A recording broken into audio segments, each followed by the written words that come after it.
Те едно прашање. Ајде. Како урбан, пака, млади луѓе кои предпоставувам треба да внесат еден нов квалитет во политичката култура, политичкиот диалог и така натаму. Пака едно прашање. За мојот однос кон мицковизмот нема потреба да би го објаснувам во оваа прилика. Но мислите дека е долишно да се излезе со она парола на мицковизмот? Мислам да ми незгодно ми е да парафразирам. Ке ви одговорам, пред да ви одговорам, сметам дека Левица имаше најпозитивната кампања во овие 3 недели, значи додека СДСМ и ВМРО да помене си вадеа прља вежи и си монтира кој што кажал, ние имавме Само секунд. Имавме една убава кампања, а токму за тоа ќе ви одговорам преку еден цитат на Славој Жишек, од кога тоа Левицата стана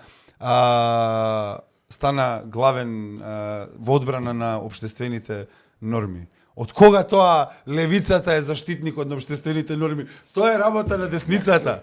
Тоа ние не го третираме. Сака да каже конзервативните квалитети. Апсолутно, општествените норми тоа е работа за десничарите, ние не им грижиме многу на општествените норми.